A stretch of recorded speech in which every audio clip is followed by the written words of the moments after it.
Europe 1, il est 8h33, la revue de presse. La revue de presse de Natacha Polony. Bonjour Natacha. Bonjour Thomas, bonjour Julie et bonjour à tous. Ce matin, une de vos journaux, on voit le diable partout. L'Opinion, Poutine, apprenti sorcier, La Croix, Moscou, La Rue rend hommage à l'opposant assassiné.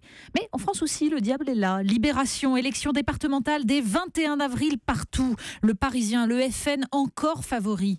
Alors certains croient avoir trouvé leur exorciste. Le Figaro, Nicolas Sarkozy, il y a une politique alternative. Bon, l'alternative, de la révolution des esprits, comme il dit, c'est la fin des 35 heures, la baisse des dépenses publiques, le recul de l'âge de la retraite. Révolution, du coup, c'est un bien grand mot.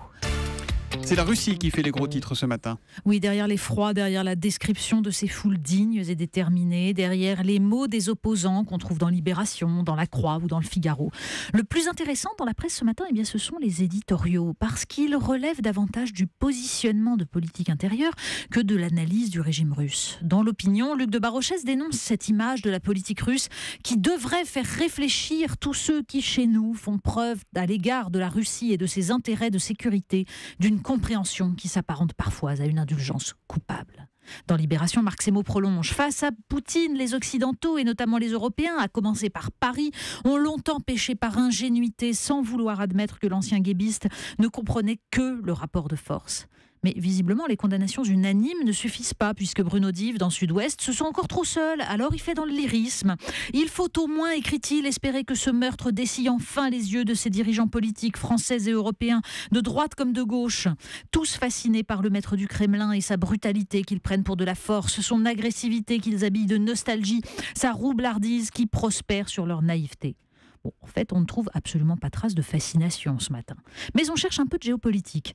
On la trouve dans l'article de Gilles Sangès dans l'Opinion, qui nous explique comment Vladimir Poutine a commis l'erreur, selon lui, après sa réélection en 2012, de tout miser sur l'Ukraine et de détruire toute opposition démocratique, tout en laissant, et c'est là l'important, se forger une opposition ultra-nationaliste et franchement totalitariste. Face à cela, estime Raymond Courreau dans l'Alsace, les embargos et autres sanctions économiques ont un poids limité. Priver les Russes de camembert, voire les copains de Poutine de sortie, n'a rien de vraiment dangereux. Alors aller plus loin reviendrait à se passer de gaz russe et autres matières premières. On assisterait alors à une nouvelle chute du thermomètre de la guerre froide, aux conséquences délicates à mesurer.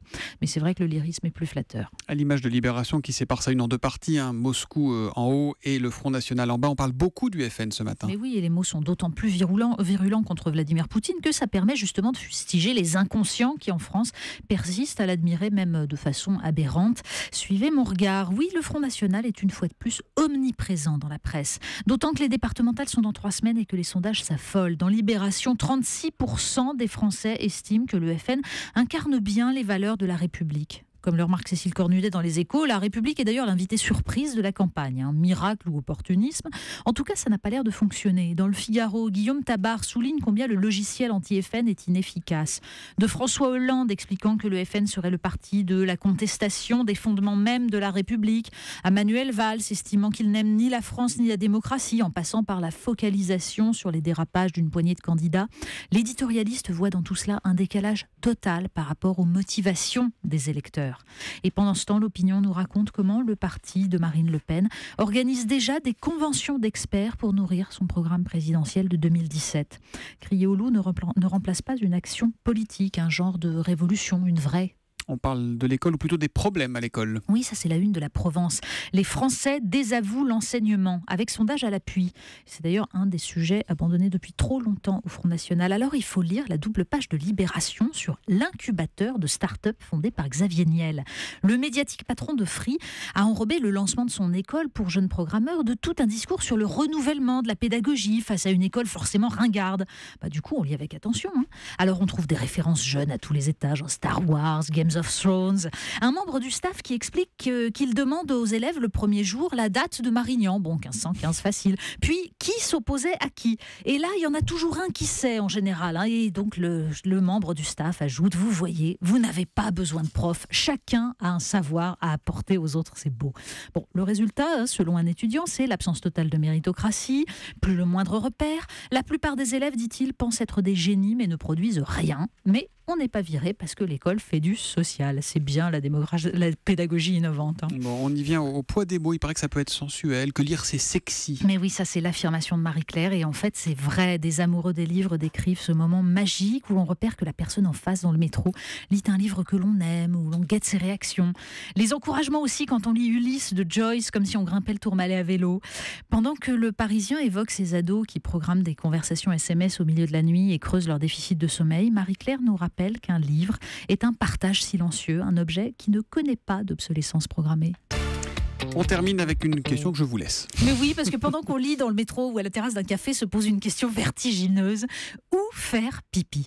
Eh bien, figurez-vous que c'est Jean-Pierre Robin, le très sérieux chroniqueur économique du Figaro, qui répond à cette question. Oui, la Vespasienne est un sujet économique, parce que c'est un exemple, dit-il, de partenariat public-privé.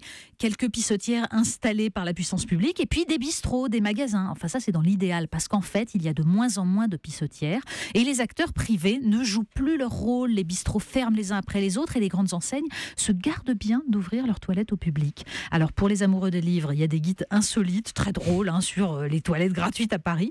Et puis pour les citoyens, il y a le rêve de revoir l'État assumer ses obligations et les particuliers retrouver un peu de civisme. Une révolution politique, une vraie. Et pendant ce temps-là, Franck Ferrand nous fait savoir que la bataille de Marignan, 13 et 14 septembre 1515, opposa François Ier et ses alliés vénitiens aux mercenaires suisses qui défendaient le duché de Milan. Et voilà, la revue de presse de Natacha Polony, c'est tous les matins à 8h30 sur Europe 1. À demain, Natacha. À demain.